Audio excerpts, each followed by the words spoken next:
नमस्कार दोस्तों, PW on IAS पर एक बार फिर से आपका बहुत बहुत स्वागत है। दोस्तों, जैसा कि आपको पता ही है 2024 का साल इलेक्शन ईयर रहा है। तो ऐसी परिस्थितियों में एक तो आपको पता है कि इकोनॉमिक सर्वे जनवरी मंथ में लास्ट में आ गया था, बट उस टाइम पर ये क्लियर नहीं था कि वो जो सरकार चल रही थी वो कंटिन्यू करेगी कि नहीं करेगी। अब चुनाव कंप्लीट होने के बाद में अब दोबारा से नई लोकसभा कॉन्स्टिट्यूट हुई है, नई सरकार बनी है, राइट। वो बात सही है कि finance minister Nirmala Sitharaman ji continue कर रही है, prime minister Narendra Modi ji continue कर रहे हैं। बट पॉइंट इज कि नई सरकार बनी है, तो इनके द्वारा अब इकोनॉमिक सर्वे अभी और इशू किया गया है और कल जो है बजट आएगा आपका। वैसे इकोनॉमिक सर्वे की बात करें ना, तो ये बेसिकली हमारी इकोनॉमी की पूरे एक एनालिसिस के बारे में रहती है कि क्या हमारी इकोनॉमी ने पिछले साल में परफॉर्मेंस दी थी, क्या हमारे सामने अपॉर्चुनिटीज थी, क्या चैलेंजेस थे, कितना इन्वेस्टमेंट आया, किन सेक्टर्स पर हमें ध्यान देना चाहिए, कहां पर ग्रोथ कैसी रही। वो सारा एक निचोड़ जो है वो इस डॉक्यूमेंट में हमें देखने को मिलता है। तो इसी बात को ध्यान रखते हुए हम जानते हैं कि क्या इंपॉर्टेंट हमारे लिए पॉइंट्स है जो कि हमें बिल्कुल भी मिस नहीं करने हैं इस इकोनॉमिक सर्वे से। सबसे पहली चीज, ये जो डॉक्यूमेंट है, ये डॉक्यूमेंट मिनिस्ट्री ऑफ फाइनेंस के अंडर में डिपार्टमेंट ऑफ इकोनॉमिक्स के द्वारा डेवलप किया जाता है। दूसरी चीज, ये सारी जो फंक्शनिंग होती है ना, इसमें प्रॉपर मॉनिटरिंग की जाती है। आपके जो चीफ इकोनॉमिक एडवाइजर है अभी currently, doctor V Anantha Nageswaran, ये हमारे चीफ इकोनॉमिक एडवाइजर है अभी करंट गवर्नमेंट के। तो उनकी मॉनिटरिंग के तहत ये डॉक्यूमेंट तैयार किया जाता है। ये एक प्री बजट डॉक्यूमेंट होता है। दैट मींस इस डॉक्यूमेंट में जो बातें कही जाती है ना, उनका असर, उन सजेशंस को कहीं ना कहीं बजट प्रिपरेशन के टाइम पर भी यूज किया जाता है। क्योंकि पिछले साल जो इकोनॉमी की परफॉर्मेंस आई है उसमें कुछ कमियां तो डेफिनेटली रही है। कमियां रही है तो उनको रेक्टिफाई कैसे करें, तो वो सजेशन भी देता है। ध्यान रखें, इकोनॉमिक सर्वे में जो भी सजेशंस दिए जाते हैं वो नॉन बाइंडिंग होते हैं। इसका मतलब ये कि गवर्नमेंट उनको माने तो ठीक है, नहीं माने तो कोई प्रॉब्लम नहीं है, बट वो सजेशंस एक थॉरो एनालिसिस के आधार पर होते हैं। आप हमेशा ध्यान रखें, स्टार्ट्स का कितना इंपॉर्टेंट रोल होता है जब कभी भी पॉलिसी मेकिंग की बात आती है। जब कभी भी गवर्नमेंट की फिस्कल पॉलिसी डेवलप होती है तो उसमें ये देखा जाता है कि पिछले साल में क्या परफॉर्मेंस हमारी थी और कहां पर हमने अच्छा परफॉर्म किया जिससे कि हम आगे कैरी ऑन कर सके, और कहां पर कमियां रही। इसके अलावा जनवरी महीने में आपको पता है उस टाइम पर आपका बजट आया था, वो फरवरी महीने में, ठीक है, वो बजट आया था, वो इंटरिम बजट था। क्यों? कंप्लीट बजट तो अब आएगा जो कल आएगा, क्योंकि अब नई सरकार बनी है। उस टाइम पर जो बजट आया था वो इंटरिम बजट था। दूसरा, उस टाइम पर जो इकोनॉमिक सर्वे जनवरी मंथ में आया था लास्ट में, वो आपका मिनी इकोनॉमिक सर्वे उसको बोला गया। मिनी क्यों? अगेन वही बात, क्योंकि इलेक्शन ईयर है तो हम फाइनल इकोनॉमिक सर्वे उसको नहीं बोल सकते थे। अब पॉइंट यह है कि इकोनॉमिक सर्वे में किन चीजों पर ध्यान दिया जाता है। सबसे पहली चीज, इकोनॉमी की इनसाइट्स के बारे में पता पड़ता है, और दूसरे डिफरेंट इंडिकेटर्स का पता पड़ता है कि एम्प्लॉयमेंट कहाँ, एनर्जी कहाँ, ये सारे स्टैंड करते हैं। दूसरा, आपको एक आउटलुक देखने को मिलता है कि करंट फाइनेंस ईयर में कहां पर हम अभी खड़े हैं और कहां आगे हमें जाना है। ठीक है जी। ध्यान रखें, इकोनॉमिक सर्वे दो पार्ट्स में आता है। पहला पार्ट तो होता है मोर और लेस इकोनॉमिक डेवलपमेंट और उससे रिलेटेड जो चैलेंजेस है उनके बारे में, और दूसरा पार्ट होता है उसमें मेजरली आपको स्टैटिस्टिक्स डेटा मिलेगा जो कि पिछले पूरे साल का एनालिसिस का पता पड़ता है। ये एकदम बेसिक चीजें हैं, बट आपको ये पता होना जरूरी है। ध्यान रखें कि ये जो रिकमेंडेशन, जो भी फाइंडिंग्स इकोनॉमिक सर्वे की होती है, गवर्नमेंट को फिस्कल पॉलिसी फॉर्मुलेट करने में हेल्प करती हैं। साथ ही साथ आने वाले साल में किन चीजों पर हमें ध्यान देना है, जैसे जॉब क्रिएट करना है तो किन चीजों पर हमें फोकस करना है, तो अपकमिंग फाइनेंशियल ईयर की प्लानिंग के लिए हमें सपोर्ट प्रोवाइड करता है। अब देखो, जो इलेक्शन ईयर था तो इसके में हमारे पास में जो मिनी इकोनॉमिक सर्वे आया था ना जनवरी में, उसने 4 इंपॉर्टेंट की चैलेंजेस को हाईलाइट किया था। ये इसलिए हमें ध्यान रखना जरूरी है क्योंकि अभी जो इकोनॉमिक सर्वे आया है उसमें इन चीजों के सोल्यूशन दिए गए हैं। उनमें इन चीजों की परफॉर्मेंस को थोड़ा और डिटेल में दिया गया है। तो पहला चैलेंज तो इंडियन इकोनॉमी के सामने क्या बताया गया था कि भाई ग्लोबल इकोनॉमिक ट्रेंड्स है ना, वो बहुत ज्यादा एडवर्स है। किस तरीके से? रेड सी वाले एरिया में कॉन्फ्लिक्ट चल रहा है, इजराइल और हमास का कॉन्फ्लिक्ट है। इसके अलावा रशिया यूक्रेन वॉर है, वो अभी खत्म होने का नाम नहीं ले रहा। तो कहने का मतलब इकोनॉमिक ट्रेंड्स बहुत ज्यादा एडवर्स इंपैक्ट डाल रहे हैं इंडियन इकोनॉमी पे। इसके अलावा एक तरफ हम रिन्यूएबल एनर्जी की तरफ मूव करना चाहते हैं, हमारे खुद के पंचामृत हमने लिए हुए हैं कि हाँ जी 2030 तक हम ये सारे काम करने वाले हैं और 2070 तक नेट जीरो एमिटर कंट्री बनना चाहते हैं। तो ऐसे में वहां पर इन्वेस्टमेंट भी हमें चाहिए। साथ ही साथ जो आज हमारी एनर्जी सिक्योरिटी की हम बात करते हैं तो 70% से ज्यादा एनर्जी सिक्योरिटी हमारी थर्मल एनर्जी से आती है। तो उसको हटा करके रिन्यूएबल एनर्जी की तरफ हम जाना चाहें तो सीधी बात हमें बहुत बड़ा इन्वेस्टमेंट चाहिए होगा। और जो थर्मल एनर्जी या फिर कोयला पे बेस्ड जो भी हमारी इंडस्ट्री काम कर रही है उसमें कितने लोगों को रोजगार मिल रहा है, उनकी बेरोजगारी के लिए भी हमें ऑल्टरनेट निकालना पड़ेगा। क्योंकि आप स्विच कर रहे हो तो डेफिनेटली आपको नया भी तैयार करना पड़ेगा और पीछे जो छूट रहे हैं उनको भी साथ लाना है। इसके अलावा आर्टिफिशियल इंटेलिजेंस का रोल आईएमएफ ने तो साफ साफ कह रखा है भाई कि सर्विस सेक्टर जितना हमारे वर्ल्ड में चल रहा है उसमें 40% डायरेक्ट सर्विस सेक्टर के अंडर में जॉब्स है ना, वो खतरे में आर्टिफिशियल इंटेलिजेंस की वजह से। तो बोले इस पर फोकस प्रॉपर करना जरूरी है, प्रॉपर रेगुलेशन होना जरूरी है। इसका मैं एक छोटा सा पॉइंट यहां पर हाईलाइट करना चाहूंगा। आप देखो हमारे जो ट्रांसपोर्ट मिनिस्टर नितिन गडकरी जी, उन्होंने पिछले साल दिसंबर या जनवरी 2024 में एक स्टेटमेंट दिया था कि बोला मेरे जीते जी जब तक मैं ट्रांसपोर्ट मिनिस्टर हूं तब तक इंडिया में एक ऑटोमेटिक जो कारें चलती है ना वो इंट्रोड्यूस नहीं होने दूंगा। क्यों? क्योंकि मेरे देश में ड्राइविंग के चलते कितने लोगों को रोजगार मिलता है। अब इसको लेकर के देखा जाए तो बहुत सारे लोग तो ऐसा भी बोलेंगे कि यार ये स्टेटमेंट तो बहुत ज्यादा रेट्रोस्पेक्टिव है, इस तरीके की अप्रोच नहीं रखनी चाहिए। बट पॉइंट इज कि एकदम से आर्टिफिशियल इंटेलिजेंस बेस्ड वो टेस्ला की कारें आ गई ना इंडिया में, तो कितनी बेरोजगारी हो सकती है आप सोच सकते हैं।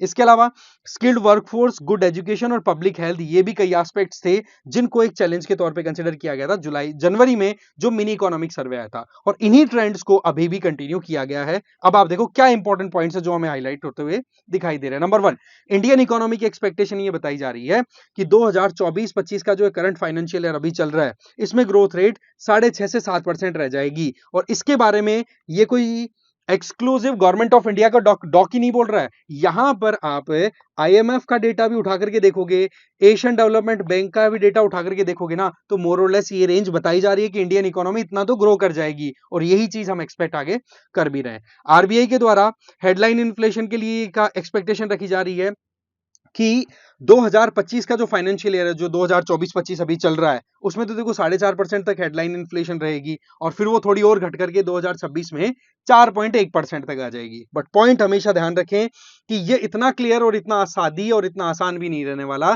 क्योंकि हमारी इकोनॉमी मानसून पर डिपेंडेंट है। और अब की बार बारिश देखो कितनी ज्यादा एक तरीके से बहुत ज्यादा वेरिएशन ला रही है। और वैसे भी मानसून के लिए तो हम बोलते हैं एरेटिक बिहेवियर ऑफ मानसून, तो वो इंपैक्ट है।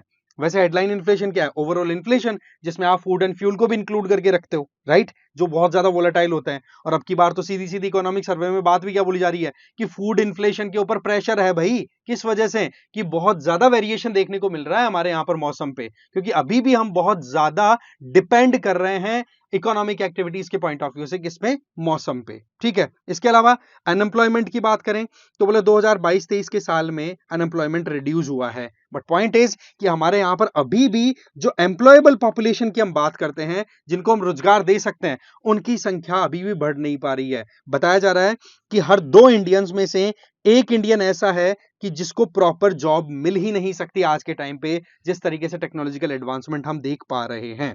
साथ ही साथ ये बताया जा रहा है कि हमारे देश में अगर जो हम टारगेट लेकर के चल रहे हैं ना कि हाँ जी हमारी इकोनॉमी जो है वो $5 ट्रिलियन इकोनॉमी बन जाए 2030 तक। वैसे मिनी इकोनॉमिक सर्वे जो जनवरी में आया था उसमें तो ये बोला था कि इंडियन इकोनॉमी $7 ट्रिलियन की हो जाएगी 2030 तक। बट प्रॉब्लम क्या आ रही है कि वहां पर एक जो बैलेंस बनना चाहिए इकोनॉमी में वो मिस हो रहा है। तो ऐसे में क्या किया जाए? बोलो 2030 तक 78.5 लाख जॉब्स हर साल हमें क्रिएट करनी होगी।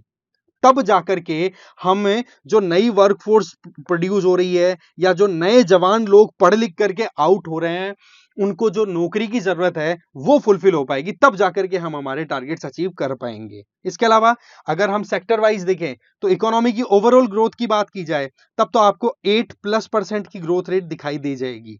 ठीक है। और 2025 की ग्रोथ बात करें तो ये आपको 6.5 से, ये जो करंट फाइनेंशियल ईयर चल रहा है इसमें 6.5 से 7% की ग्रोथ रेट दिख जाएगी। बट पॉइंट इज हमें सेक्टर वाइज देखना है तो सर्विस सेक्टर की ग्रोथ रेट तो देखो 7.6% है, एग्रीकल्चर सेक्टर की आपकी 4.18% है। किसकी बात कर रहे हैं हम? 2023-24 का जो फाइनेंशियल ईयर गया है, ठीक है, उसकी बात कर रहे हैं। और पिछले 5 सालों में एग्रीकल्चर सेक्टर मोर और लेस वही 4% के इर्द गिर्द ही ग्रो कर रहा है। इसके अलावा इंडस्ट्रियल सेक्टर की बात करें तो वहां पर ग्रोथ आपको 9.5% तक देखने को मिल जाएगी।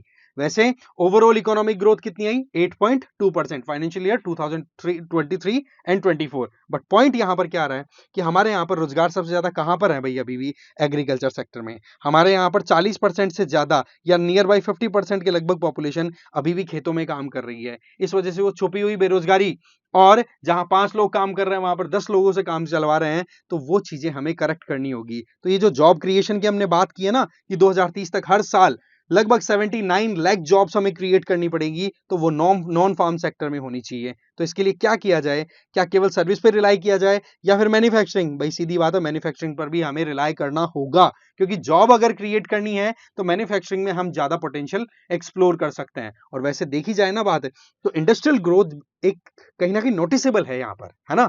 9.5% के लगभग ग्रो कर रही है इंडस्ट्रियल सेक्टर की अगर हम बात करें। इसका मतलब गवर्नमेंट इस बात को लेकर के बिल्कुल सीरियस है कि हमारे यहाँ पर मैन्युफैक्चरिंग सेक्टर ज्यादा से ज्यादा आए, राइट। साथ ही साथ हम एक तरफ ये बात करते हैं कि हमारी जो इकोनॉमी है वो लगातार ग्रो करती रहे। एक चीज ध्यान रखना, इकोनॉमी तब ग्रो करती है जब एनर्जी सिक्योर रहे। दैट मींस हमें यहां पर कहीं ना कहीं ये सोचने की जरूरत है कि भाई अगर हमारी एनर्जी रिक्वायरमेंट्स को हम पूरा कर लेंगे समय रहते हुए, तो हम बाहरी तत्वों पर डिपेंड नहीं करेंगे। जैसे कि रशिया से हमने डिस्काउंटेड रेट पर तेल खरीदा। भाई क्यों खरीदा? क्योंकि हमारे यहां पर अगर इधर अरब कंट्री से हम लगातार खरीदते चले जाते तो बहुत महंगा पड़ जाता, और रशिया पे सैंक्शन वेस्टर्न कंट्रीज ने लगाया, तो ऐसे में रशिया ने फिर हमें थोड़ा सा एक एडवांटेज दिया, तो इस चक्कर में हमारी इकोनॉमी बच गई नहीं, हमारी इकोनॉमी की हालत है खराब। सो द पॉइंट इज कि हमें हमें एनर्जी सिक्योर रहने की जरूरत है। दूसरी तरफ हम हमारी एनर्जी रिक्वायरमेंट को पूरा करने के लिए ज्यादातर किस पे डिपेंडेंट है भाई? अभी भी हम बहुत हद तक थर्मल एनर्जी पे डिपेंडेंट है। तो हम चाहते क्या है कि रिन्यूएबल एनर्जी पे रिलाय करें। तो ऐसे में हमें बहुत कुछ सोचना पड़ेगा। नंबर 1, जॉब्स वाला सेगमेंट मैंने आपको बता दिया कि जो थर्मल सेक्टर इकोसिस्टम है उसके अंदर जो लोग जॉब लेकर के बैठे हैं उनके लिए हमें व्यवस्था देखनी पड़ेगी। नंबर 2, आपको थर्मल से रिन्यूएबल एनर्जी की तरफ जाने के लिए नई टेक्नोलॉजी चाहिए, बहुत सारा पैसा चाहिए। मोटी मोटी बात करें ना, तो अभी ये एक्सपेक्टेशन बताई जा रही है इकोनॉमिक सर्वे के अकॉर्डिंग कि 2030 तक जो हमारा 500 gigawatt renewable energy installation capacity develop करने का टारगेट है, उसके लिए हम 30.5 लाख करोड़ रुपए तक का इन्वेस्टमेंट अट्रैक्ट कर रहे हैं। बट पॉइंट इज, क्या ये एडिक्वेट रहेगा? ये अपने आप इंपॉर्टेंट पॉइंट है। दैट मींस हम इन्वेस्टमेंट को अट्रैक्ट तो कर रहे हैं, बट यहां पर हमें और भी बहुत सारी चीजें देखने की जरूरत है। आपने एक पॉइंट पढ़ा होगा, स्ट्रक्चरल अनएम्प्लॉयमेंट। जब कभी भी टेक्नोलॉजिकल अपग्रेडेशन या चेंजेस आते हैं, तो एक सेगमेंट से दूसरे सेगमेंट में जब आप एम्प्लॉयमेंट की स्विचिंग कराते हो, तो बहुत से लोग अपस्किल नहीं हो पाते, तो वो बेरोजगार हो जाते हैं। इस तरीके के अनएम्प्लॉयमेंट को स्ट्रक्चरल अनएम्प्लॉयमेंट बोलते हैं। तो क्या करें भाई? हमें नई टेक्नोलॉजी के हिसाब से उनको रीस्किल करने की जरूरत है, उन चीजों पर काम करना होगा। तो आप देखो कितनी ब्यूटीफुल एक बैलेंस वाली बात आती है इकोनॉमिक सर्वे में, कि कमी भी बता रहे हैं, साथ साथ में सजेशंस भी आते चले जा रहे हैं। इसके अलावा हेल्थ को लेकर के भी साफ साफ कहा गया है कि हमारे देश में जितनी बीमारियां हैं उसमें 54% बीमारियां तो अनहेल्दी डाइट की वजह से हैं। That means non communicable disease, है ना। खाना ऐसा खाया जा रहा है जिसकी वजह से कैंसर हो रहा है, खाना ऐसा खाया जा रहा है जिसकी वजह से हाइपरटेंशन, डायबिटिक होते जा रहे हैं लोग। तो कुल मिलाकर के हमें बैलेंस डाइट की तरफ मूव करना होगा। वो कैसे होगा, क्या होगा? उसके लिए गवर्नमेंट को अपनी जितनी स्कीम्स हैं फूड से रिलेटेड, उनमें बैलेंस डाइट को प्रमोट करना होगा, और साथ ही साथ इसके लिए अवेयरनेस भी बहुत इंपॉर्टेंट रोल प्ले कर पाती है। 2070 तक हम टारगेट लेकर के चल रहे हैं कि हाँ जी हम नेट जीरो टारगेट अचीव करेंगे, कि जितना हम कार्बन एमिट करते हैं उतना हम एब्जॉर्ब करने की क्षमता डेवलप कर लेंगे। तो भैया उसके लिए मोटी मोटी बात करें तो 1.4 ट्रिलियन यूएस डॉलर की रिक्वायरमेंट होगी हमें। इसका मतलब हुआ 28 बिलियन डॉलर्स पर ईयर के हिसाब से जब इन्वेस्टमेंट करेंगे ना हम रिन्यूएबल एनर्जी में, तब जाकर के ये टारगेट अचीव हो पाएगा। क्या इतना अमाउंट आ रहा है? शायद नहीं। इसके अलावा यहां पर एक बड़ा इंपॉर्टेंट एंगल यहां पर उठाया गया है चाइना का। 2-3 पॉइंट्स में चाइना का एंगल यहां पर इकोनॉमिक सर्वे में हाईलाइट हुआ है।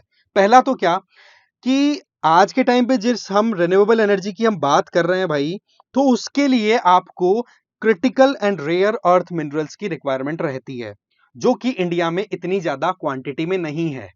बात यह भी सही है कि चाइना के पास में ही नहीं है सारा का सारा ये स्टॉक, बट चाइना ने अपनी मोनोपोली स्टैब्लिश कर रखी है। कैसे?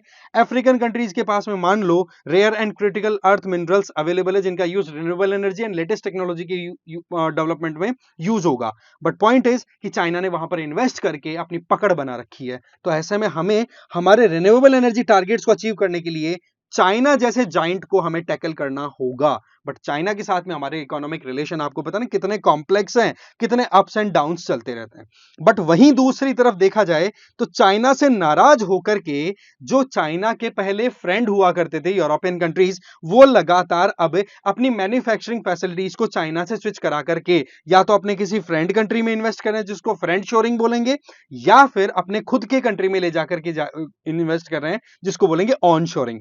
तो इस तरीके से चाइना से मैन्युफैक्चरिंग जो हो रही है ना, उसकी सप्लाई में कहीं ना कहीं कमी देखने को मिल रही है। दैट मींस एक गैप क्रिएट हो रहा है। अब पॉइंट ये आता है कि क्या इंडिया इस अपॉर्चुनिटी को ग्रैब करेगा। देखो, इंडिया अपनी तरफ से पूरी ताकत लगा रहा है। हमारे प्राइम मिनिस्टर नरेंद्र मोदी जी की बात कर लो, एक्सटर्नल अफेयर मिनिस्टर जयशंकर जी की बात कर लो, ये विजिट पे विजिट बैक टू बैक इसीलिए हो रही है ना। वो बात सही है कि इंडिया पे एक तरीके से डबल प्रेशर क्रिएट किया जा रहा है रशिया का नाम लेकर के भी। बट पॉइंट है कि हम ऑटोनॉमी मेंटेन करते हुए, हमारी सॉवरेनिटी को बिल्कुल कॉम्प्रोमाइज ना करते हुए हम इन्वेस्टमेंट लेकर के आए, वो एक अपने आप में बड़ी ट्रिकी अप्रोच रहती है। इसके अलावा इलेक्ट्रॉनिक मैन्युफैक्चरिंग सेक्टर की बात करें तो 2014 से 2022 का फाइनेंशियल ईयर कंपेयर करोगे ना, तो बहुत ग्रोथ देखी गई है। आज हमारे यहां पर एप्पल की मैन्युफैक्चरिंग होती है, आपको ध्यान है ना। कुल मिलाकर के जितना ग्लोबल मार्केट है इलेक्ट्रॉनिक आइटम्स का, उसमें 3.7% इंडिया का कंट्रीब्यूशन होने लग गया, जो कि अपने आप में शो करता है कि इंडिया वाकई में मैन्युफैक्चरिंग को लेकर के सीरियस है और कुछ अचीव करना चाहता है और कर भी चुका है। फिर आ जाओ थोड़ा इन्फ्लेशन की बात कर ले।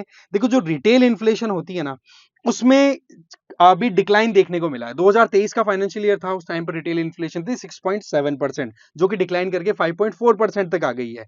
बट अभी भी ग्लोबल ट्रेंड्स को देखें, सप्लाई चेन डिस्ट्रप्शंस को देखें और मॉनसून के एक वेरिएशन को देखें, तब कहीं ना कहीं रिटेल इन्फ्लेशन पर अभी भी डाउट है कि कहीं बढ़ ना जाए, है ना।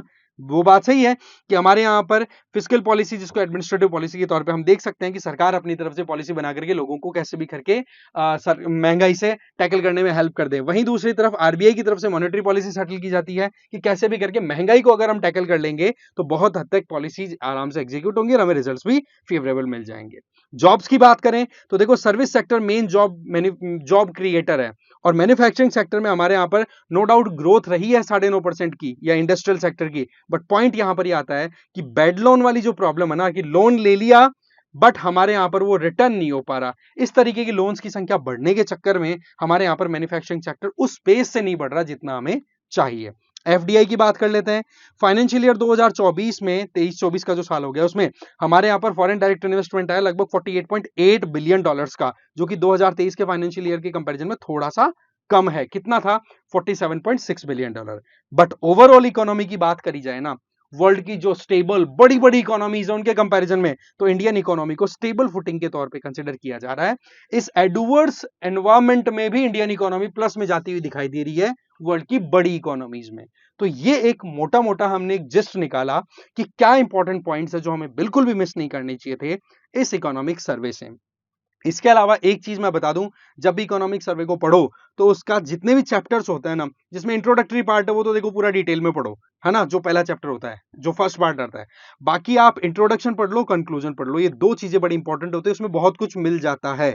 एक साल ऐसा भी था जब प्रीलिम्स में बहुत सारे क्वेश्चन आए थे इकोनॉमिक सर्वे से, तो इस डॉक्यूमेंट को हमें बिल्कुल भी एकदम हल्के में नहीं लेना। मेंस अगर आप लिख रहे हो तो सीधी बात है, जहां जहां पर भी आपकी बुक के अंदर डेटा है, उस डेटा को इस करंट इकोनॉमिक सर्वे से कंपेयर कर लेना, अपडेट कर लेना। यही सबसे बेस्ट तरीका होता है इकोनॉमी की तैयारी करने का, क्योंकि बेसिक्स तो बेसिक्स होते हैं, डेटा चेंज होता है और डेटा हमें सजेस्टिव मैनर में भी हेल्प कर जाता है और कई बार हमारे आंसर राइटिंग में फॉर्डर मटेरियल का भी काम कर जाता है, तो वो चीज आप जरूर देख लेना।